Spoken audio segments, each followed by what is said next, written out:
Hello everyone, welcome back to yours Armaan classes.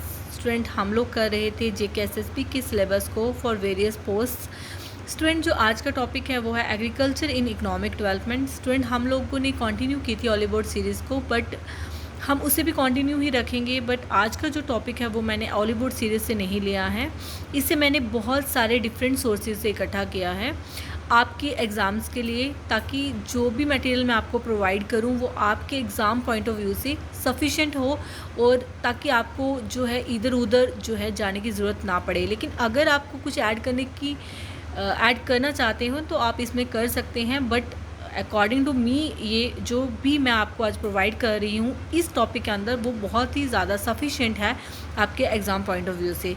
तो student, आज हम स्टार्ट करेंगे हमारा topic agriculture in economic development. सबसे पहले तो स्टूडेंट, एग्रीकल्चर क्या होता है, उसकी क्या डेफिनेशन है।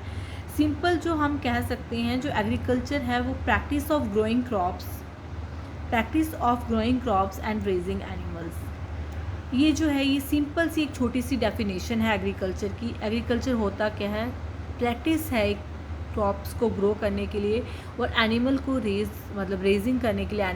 एनिमल को जो आप अपने घर में पालते हो, फिर उनको डिफरेंट जो पर्पसेस के लिए यूज़ करते हो। उनकी स्किन को यूज़ करते हैं हम, उनके जो स्किन को यूज़ करते हैं, फिर हम उनके वेस्ट को यूज़ करते हैं, हम उनकी जो मिल्क है, जहाँ हम मिल्क को यूज़ करते हैं, जहाँ उनको खाने के लिए एज ए मीट यूज़ करते हैं।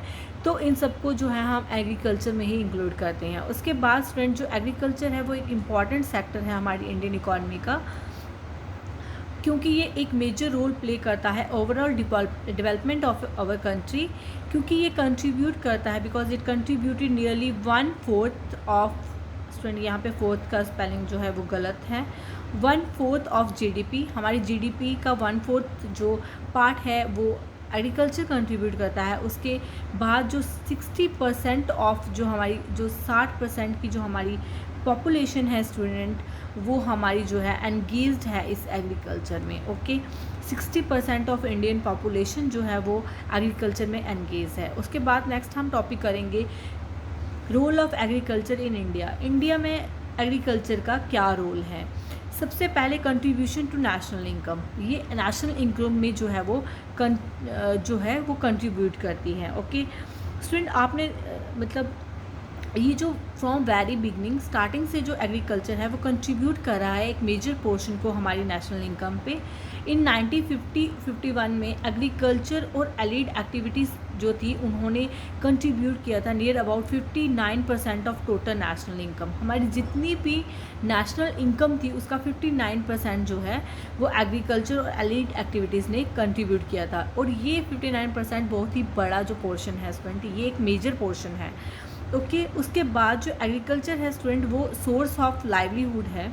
बहुत से जो लोग हैं उनकी जो लाइवलीहुड है, जो उनका ज़िंदगी है जो उनकी, वो डिपेंड करती है एग्रीकल्चर के ऊपर। In India over 2/3 of our working population are engage directly on agriculture and also similarly depend for their livelihood. वो अपने लाइवलीहुड के लिए भी एग्रीकल्चर पे डिपेंड है। उसके बाद स्टूडेंट है सोर्स ऑफ फूड सप्लाई का ये जो है वो एक सोर्स है। Agriculture is the only major source of supply as it is provided regular supply of food to such a huge size of population of our country. आपको पता है जो ये एग्रीकल्चर है ये हमारा एक सोर्स है सप्लाई ऑफ फूड का to the huge size of population of our country. हमारी कंट्री की आपको पता है कितनी बड़ी पॉपुलेशन है, और ये इसे फूड सप्लाई जो है वो कर रहा है। Role of agriculture for industrial development के लिए भी इसका बहुत ही बड़ा रोल है, क्योंकि स्टूडेंट जो रॉ मटेरियल जो है वो एग्रीकल्चर ही प्रोवाइड करता है। Agriculture in India has been the major source of supply of raw material for various important industries of our country. हमारी कंट्री की इंपॉर्टेंस इंडस्ट्रीज़ को जो है रॉ मटेरियल जो है वो प्रोवाइड करता है। उसके बाद कमर्शियल इंपॉर्टेंस से भी इम्पॉर्टेंट है, क्योंकि ये जो है एक इम्पॉर्टेंट रोल प्ले करता है internal and external trade of our country. हमारी कंट्री की इंटरनल और एक्सटर्नल ट्रेड को जो है ये जो है उसमें एक इम्पॉर्टेंट रोल प्ले करता है। एग्रीकल्चर प्रोडक्ट जैसे टी हो गया, coffee, sugar, tobacco, spices, cashew nuts, जो ये प्रोडक्ट्स हैं ना, इनकी मेन आइटम जो हैं ये उनको एक्सपोर्ट किया जाता है, और ये 50% ऑफ आवर टोटल एक्सपोर्ट्स हैं, 50% हमारी टोटल एक्सपोर्ट का है। तो इसलिए कमर्शियल अगर हम देखे जाएं तो इसकी एक कमर्शियल इंपॉर्टेंस भी है। उसके बाद स्टूडेंट जो है सोर्स ऑफ गवर्नमेंट रेवेन्यू में भी ये बहुत मतलब जो है एक सोर्स है गवर्नमेंट रेवेन्यू का, और both central and state government का भी, और जो है स्टेट गवर्नमेंट और साथ में सेंट्रल गवर्नमेंट का। The government of our country getting a substantial income from rising land revenue, वो एक सब्सटैंशियल इनकम जो है वो रिसीव कर सकती है इससे बाय राइजिंग लैंड रेवेन्यू को राइज करके। उसके बाद है role of agriculture in economic development, economic planning में रोल क्या है एग्रीकल्चर का। Prospect of planning of India also depend much on agriculture sector, जो हमारी प्लानिंग है इंडिया की वो ज़्यादातर हमारी एग्रीकल्चर जो सेक्टर है उस पर डिपेंड करती है। एक good crop always provide impetus toward A planned economic development of a country by creating a better business climate for the transport system, manufacturing industries, internal trade and. इसमें ये कहा गया है जो अच्छी मतलब गुड क्रॉप है वो क्या करती है, एक इम्पिटस प्रोवाइड करती है एक प्लान्ड इकोनॉमिक डेवलपमेंट कंट्री की। क्यों, कैसे? By creating a better business climate, एक बेटर बिजनेस क्लाइमेट को क्रिएट करके for the transport system, manufacturing industries और इंटरनल ट्रेड। उसके बाद स्टूडेंट जो नेक्स्ट हैं हम पढ़ने जा रहे हैं वो है growth of agriculture in planning period में किस तरह से जो एग्रीकल्चर है उसकी ग्रोथ हुई। Increase in production and productivity due to constant effort of the government, the productivity largely increase which is commonly known as green revolution. आपने सुना होगा ये कॉमन टर्म है जो बार बार यूज़ होती है, green revolution. Student green revolution की वजह से जो है गवर्नमेंट ऑफ इंडिया ने गवर्नमेंट ने बहुत ही एफर्ट्स लगाए इंक्रीज़ करने के लिए हमारी क्रॉप्स की प्रोडक्टिविटी को और उनकी प्रोडक्शन को, जिसे हम कहते हैं ग्रीन रेवोल्यूशन। उसके बाद एक मेजर एफर्ट जो है was given during the eighth plan में एक जो है मेन एफर्ट किया गया to increase the output of rice, pulses and oil seeds. इनके आउटपुट को इंक्रीज़ करने के लिए एक एफर्ट किया गया, जिसके बावजूद क्या हुआ, the agriculture recorded growth rate of 4.7%। 4.7% जो है एग्रीकल्चर जो है वो ग्रोथ रेट हुई, मतलब ग्रोथ किया एग्रीकल्चर ने 4.7% से। उसके बाद प्रॉब्लम क्या थी एग्रीकल्चर सेक्टर में इंडिया में, problems of agriculture sectors in India, उनको क्या प्रॉब्लम फेस करनी पड़ती हैं। Modern history has been marked by several peasants revolt that were based on economic fault lines. Currently agriculture sector is going through most stress phase in last 3 decades. किसकी वजह से मतलब जो है एग्रीकल्चर सेक्टर को एक स्ट्रेस्ड फेज को जो है वो मतलब झेलना पड़ा। एक मतलब जो कह सकते हैं आपकी एक जो प्रॉब्लम जो है वो एग्रीकल्चर सेक्टर को फेस करनी पड़ गई। किसकी वजह से? Rural urban gap divide. Rural और अर्बन में आपको पता है जो एग्रीकल्चर जो है जो लोग करते हैं वो मैक्सिमम लोग जो हैं वो विलेजेस में रिसाइड्स करते हैं, बट जो फार्मर कमाता है उससे कई गुना ज़्यादा लोग जो अर्बन एरियाज़ में हैं वो वहाँ पे कमा लेते हैं। तो इससे क्या हो गया, एक अर्बन रूरल डिवाइड बन गया, एक गैप बन गया उन लोगों के बीच में। और लोगों ने ये सोच लिया जो गाँव में रहते थे कि गाँव की लाइफ से जो है वो अर्बन जो लाइफ है वो ज़्यादा बेटर है। ठीक है, इसने जो है एक इम्पैक्ट डाला है इंडियन एग्रीकल्चर में। Lack of investment in agriculture में बहुत सी जो इन्वेस्टमेंट थी वो बहुत ही कम है। ठीक है, जो लोग हैं वो अदर सेक्टर्स में जो है वो ज़्यादा इन्वेस्ट करते हैं other than agriculture. Lack of effective policies जैसे अदर जो कंट्रीज़ में बहुत सी पॉलिसीज़ को जो है वो एग्रीकल्चर के लिए जो है इफेक्टिव पॉलिसीज़ को लाया जाता है, वैसी कोई भी पॉलिसी जो है वो इंडिया में नहीं पाई जाती है। बहुत ज़्यादा इफेक्टिव पॉलिसीज़ नहीं है इंडिया में, तो उसकी कमी होने की वजह से भी जो है एग्रीकल्चर सेक्टर को एक बुरा जो फेस जो है वो देखना पड़ता है उन्हें। तो नेग्लिजेंस ऑफ नेचुरल रिसोर्सेज, हम नेचुरल रिसोर्सेज के नेग्लिजेंस करते हैं।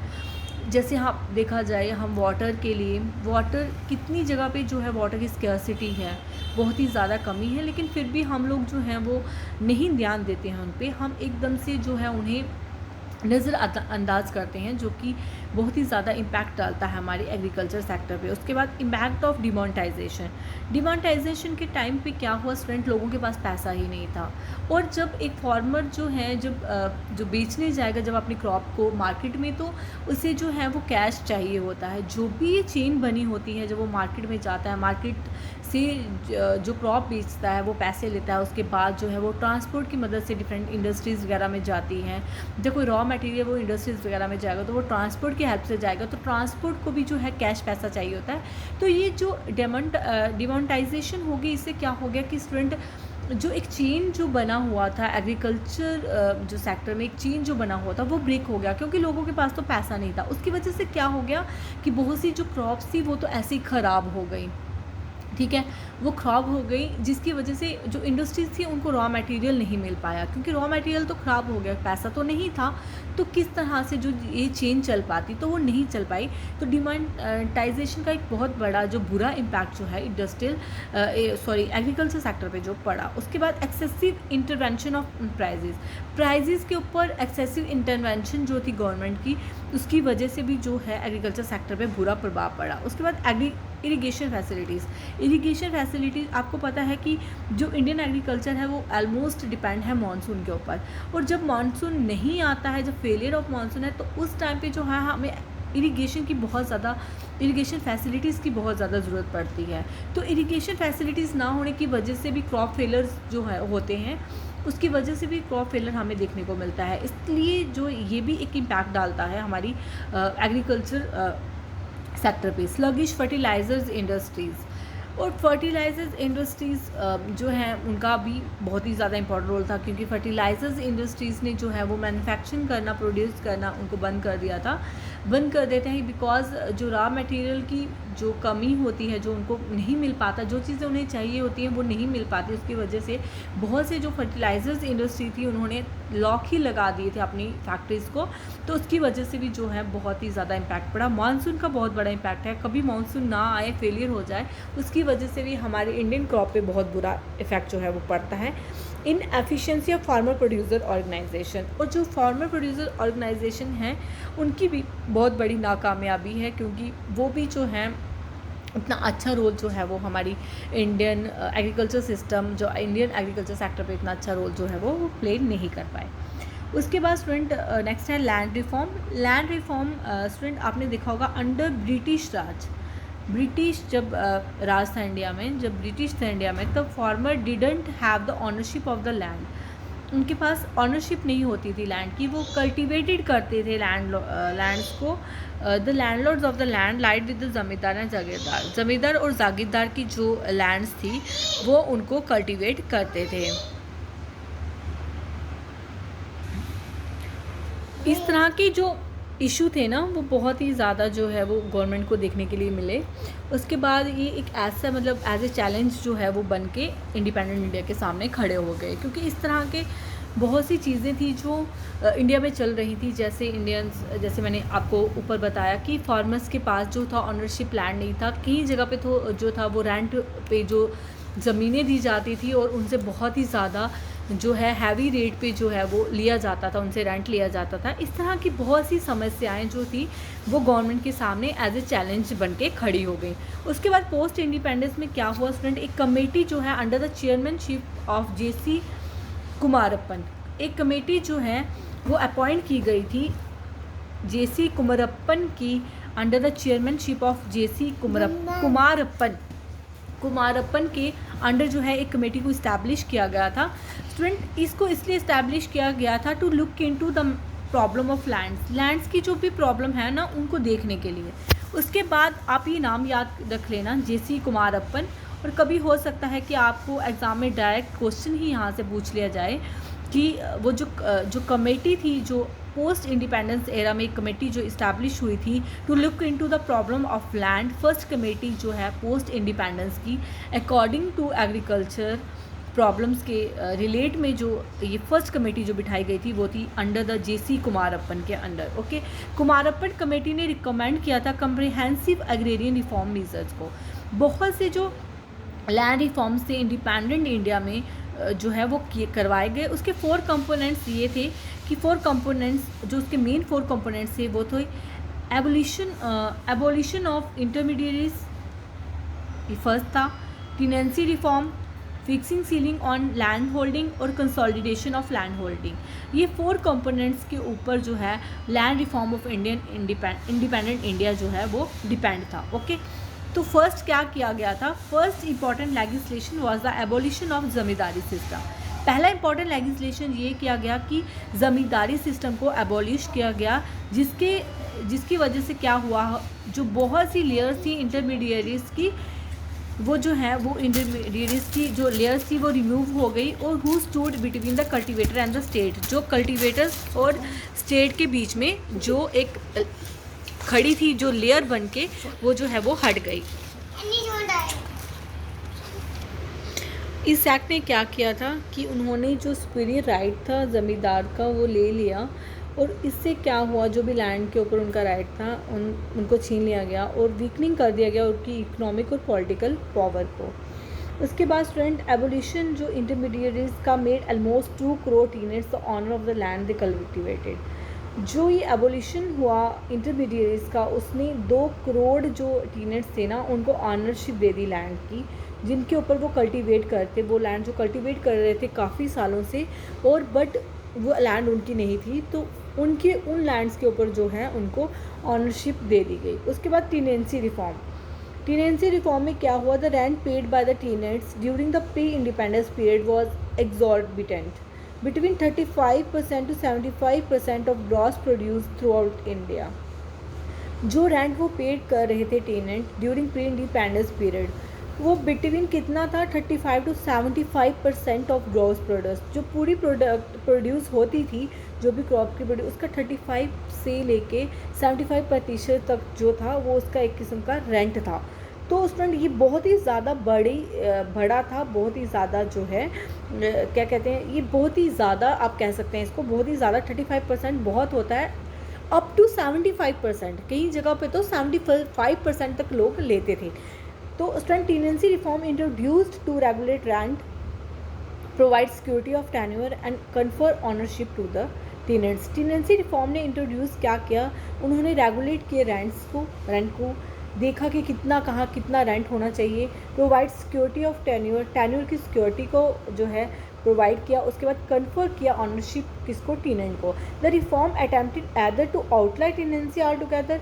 रिफॉर्म ने क्या अटैम्प्ट किया, जा तो टेनेंसी को पूरी तरह से आप ख़त्म कर दो, या तो रेगुलेट करो rents to give some security to the tenants, और या फिर जो रेंट्स हैं उनको रेगुलेट किया जाए, ओके, ताकि कुछ सिक्योरिटी जो है वो टेनेंट्स को दी जाए।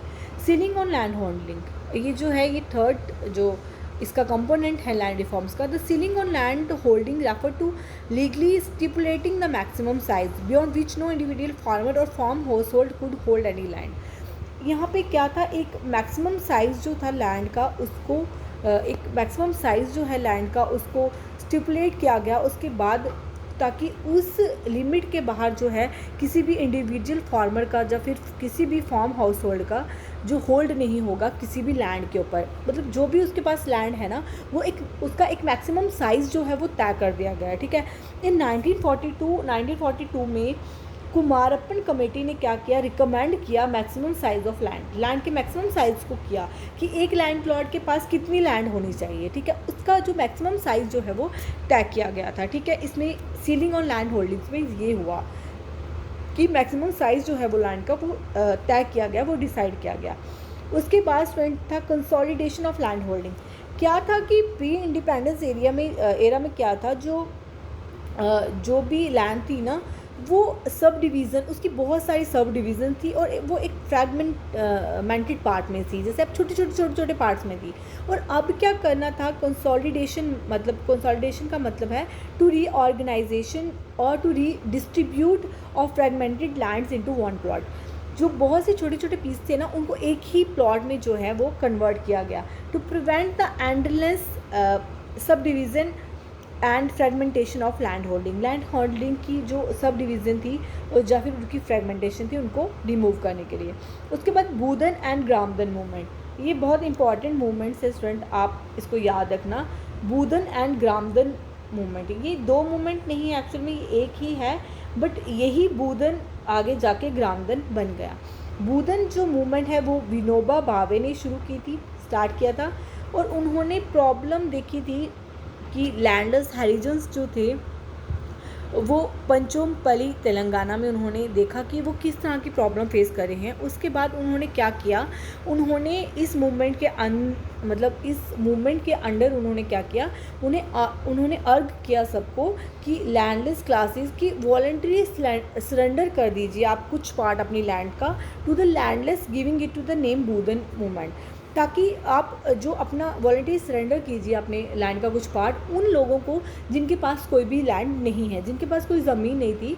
तो इस मूवमेंट के अंदर जो है स्टूडेंट बहुत से जो लोगों ने जो है वो अपनी लैंड का पार्ट जो है वो लोगों में बांट दिया। और ये बिगिन कब हुई थी, 1951 में। और इसे किसने स्टार्ट किया था, इसे स्टार्ट किया गया था विनोबा भावे ने। ओके, विनोबा भावे, आप ये इंपॉर्टेंट याद रखना। और इसका नाम क्या था, बूदन मूवमेंट। और इसी मूवमेंट को हम क्या कहते थे, बूदन मूवमेंट, जिसमें वॉलंटरीली सरेंडर किया था लोगों ने अपनी लैंड को उन लोगों को जिनके पास लैंड नहीं थी। उसके बाद लेटर जो है ये बूदन, मैंने आपको कहा लेटर बाद में क्या हुआ, यही बूदन जो है उसने शेप ले ली ग्रामदन मूवमेंट की, जो कि 1952 में स्टार्ट हुई, 1 साल के बाद। तो इसका ऑब्जेक्टिव क्या था, इसका ऑब्जेक्टिव ये था स्टूडेंट कि लैंड ऑनर्स और जो लीज होल्डर थे ना सब विलेजेस को, उनको ये कहा गया कि आप रिनाउंस कर दो अपने लीगल राइट्स को, आप अपने लीगल राइट को रिनाउंस कर दो, अपने लीगल राइट को छोड़ दो, और जो सारी लैंड है ना वो एक ही बन जाएगी प्रॉपर्टी ऑफ विलेज एसोसिएशन, और वो जो सारी लैंड होगी वो एक विलेज एसोसिएशन की प्रॉपर्टी होगी। और इसके अंदर जो है बहुत से गांव में ऐसा हुआ था, और ऐसे गांव जो थे उन्होंने अपने जो उनके लैंड होल्डर्स थे, जो लीज होल्डर थे, उन्होंने अपनी जो राइट्स थे, अपने लैंड राइट्स थे, उनको रिनाउंस कर दिया था।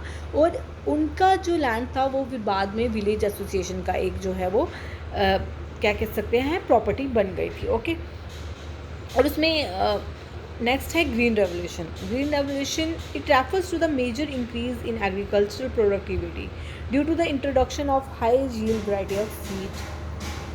ये क्या है, प्रोडक्टिविटी को इंक्रीज़ करना, एग्रीकल्चर प्रोडक्टिविटी को इंक्रीज़ करना by the introduction of high yield variety of seeds together with new techniques. New techniques के साथ हम अपनी प्रोडक्टिविटी को कैसे बढ़ाना है, उसकी प्रोडक्शन को कैसे बढ़ाना है, इन सब को हम कहते हैं green revolution. Green revolution led to significant increase in the production of both wheat and rice. The credit for ushering in the era of green revolution goes to Dr. Roman Borlung and Dr. M.S. Swaminathan. जो doctor M.S. Swaminathan है ना student, इन्हें हम कहते हैं as known as the father of green revolution in India. India में green revolution के father कहा जाता है किसे, डॉक्टर M.S. स्वामीनाथन को। और डॉक्टर विलियम गार्ड जो थे उन्होंने फर्स्ट जो है इस टर्म को क्वाइन किया था।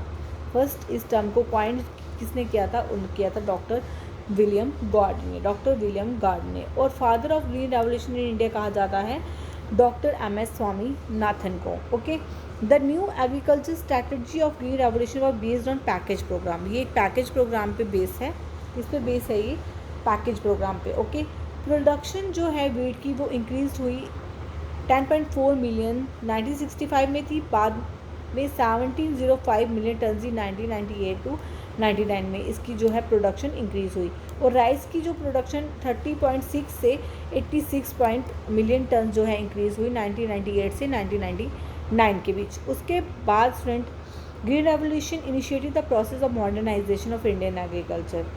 उन्होंने इनिशिएट किया इंडियन एग्रीकल्चर को मॉडर्नाइज करने का। उसके बाद new technology remained out of reach of the small and marginal farmer. आपको पता है जो न्यू टेक्नोलॉजी जो भी इंट्रोड्यूस हुई इंडिया में वो फार्मर्स और मार्जिनल जो फार्मर्स थे, जो छोटे फार्मर थे, उनसे बहुत ही दूर थी।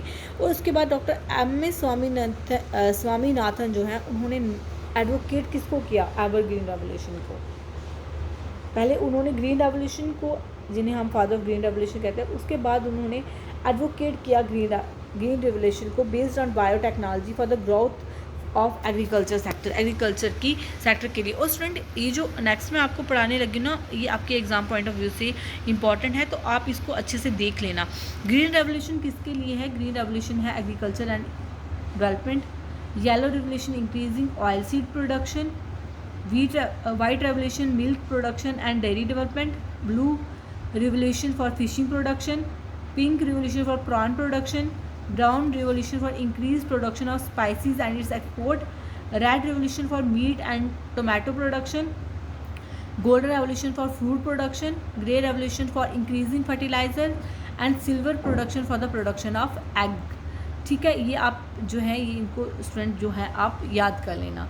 उसके बाद जो है और भी रेवोल्यूशन है, जैसे कम्युनिकेशन रेवोल्यूशन, जिसे हम development of communication technology and communication service के लिए। उसके बाद ब्लैक रेवोल्यूशन इथेनॉल और बायोडीजल्स के लिए। Rainbow revolution stress on all revolution, सब रेवोल्यूशन पे स्ट्रेस के लिए रेनबो रेवोल्यूशन। ओके, नेक्स्ट हो गया agricultural price policy. Agriculture price policy क्या थी?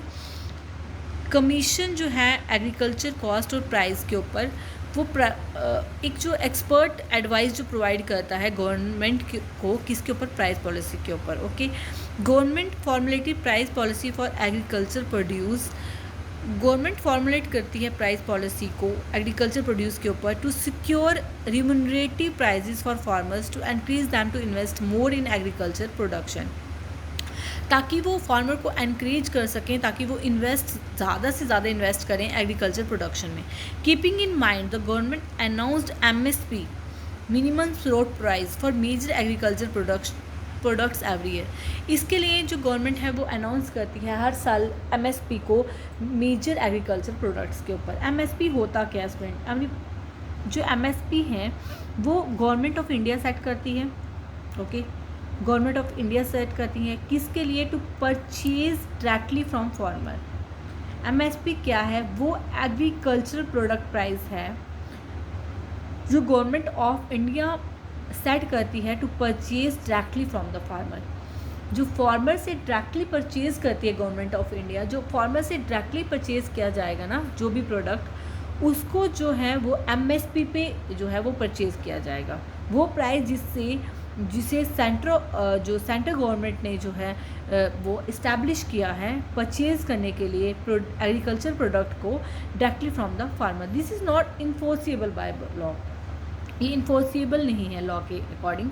The main objective behind MSPs का जो मेन ऑब्जेक्टिव था वो था to prevent fall in price, जो गिरावट होती है प्राइजेस में उसको प्रिवेंट करना, प्रोटेक्ट करना इंटरेस्ट ऑफ फार्मर्स को। नेक्स्ट है प्रोक्योरमेंट प्राइस, इसको भी आप देख लेना स्टूडेंट। प्रोक्योरमेंट प्राइस वो प्राइजेस होते हैं, procurement prices of a commodity is refer to the price at which the government procures और purchase the commodity for maintaining the buffer stock in the public distribution system.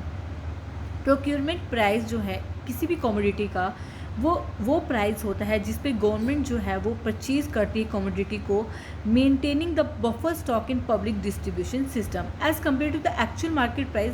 अगर हम actual market price की बात करें तो जो ये procurement prices होते हैं ना, ये लोअर होते हैं for traders and business owner so that they can purchase the goods in large volume, ताकि जो है वो लार्ज वॉल्यूम में जो है वो इनको यूज़ कर सकते हैं। मतलब मैं ये आपको इसकी छोटी सी एग्जांपल देती हूँ। जैसे ना आपने क्या किया, आप एक घर खरीदने जा रहे हैं ना, आपने एक घर खरीदने जा रहे हैं तो आपने क्या किया, आपने एक एजेंट को बोला भाई मुझे घर दिला दो। उसने कहा कि जितनी कीमत में आपको घर दिलाऊंगा ना उसका इतना, जो जब मैं आपका घर बेचूंगा या आपको दिलाऊंगा उसका इतना % मैं कमीशन लूँगा, जितना भी उसका प्राइस होगा। ठीक है, तो वो हो गया ये। अगर आप डायरेक्टली आप जो कमर्शियल पर्पस के लिए अगर आप मतलब कोई भी फैक्ट्री के मालिक हैं या आप कुछ भी हैं तो आप एजेंट नहीं, आप डायरेक्ट खरीदेंगे। अगर आप डायरेक्ट खरीदेंगे तो जो फ़ी है ना, जो वो ऐसे जो ले रहा था वो आपसे, वो जो फ़ी है वो तो कट हो गई ना उसमें से। तो ये वही है, ये वही प्राइस है जो गवर्नमेंट ऑफ इंडिया जो है प्रोक्यूर करती है, परचेज करती है किसी भी कमोडिटी को लेने के लिए for maintaining the buffer stock in public distribution system, buffer stock को मेंटेन करने के लिए। ठीक है, ताकि जो बिजनेस ऑनर्स हैं ना वो ज़्यादा से ज़्यादा जो है मटेरियल को खरीद सकें। ओके, इशू प्राइस वो प्राइस होते हैं जिस पे गवर्नमेंट जो है supplies food grain through fair price shop, जिस पे आपको फेयर प्राइस शॉप जो है, आपने देखा हो BPLs APLs के कार्ड्स होते हैं, राशन कार्ड्स वगैरह, उस पर उन प्राइजेस पे जो हमें मिलता है, जो राशन हमें मिलता है ना, उसको हम इशू प्राइस कहते हैं। वो इशू प्राइस पे मिलता है हमें, ठीक है। वो गवर्नमेंट ही डिसाइड करती है और वो सप्लाई करती है food grain through fair price shop and national, उस प्राइस को जो है इशू प्राइस कहते हैं, ओके। उसके बाद आ गया एग्रीकल्चर क्रेडिट। एग्रीकल्चर क्रेडिट वो क्रेडिट है जो कि स्टूडेंट, जैसे एग्रीकल्चर ट्रांजैक्शन, जैसे लोन, मतलब किसी भी एग्रीकल्चर नेसेसिटीज़ के लिए अगर आपने कोई क्रेडिट लिया है, जैसे loan, note, bill of exchange, जब कोई भी बैंकर एक्सेप्टेंस, उसको हम एग्रीकल्चर क्रेडिट कहते हैं। One of the several credit vehicle use to finance agriculture transaction, ठीक है। कोई भी किसी भी सेवरल जो क्रेडिट हैं, क्रेडिट व्हीकल्स हैं, उनमें से एक जिसको हम यूज़ करते हैं किसके लिए, finance agriculture transaction, agriculture transaction को फाइनेंस करने के लिए, ठीक है। Credit requirement of Indian farmers can be classified into 3 types. Credit requirement, एक फार्मर की जो क्रेडिट रिक्वायरमेंट है उसको 3 तरह से जो है क्लासीफाई किया है। फर्स्ट है शॉर्ट टर्म।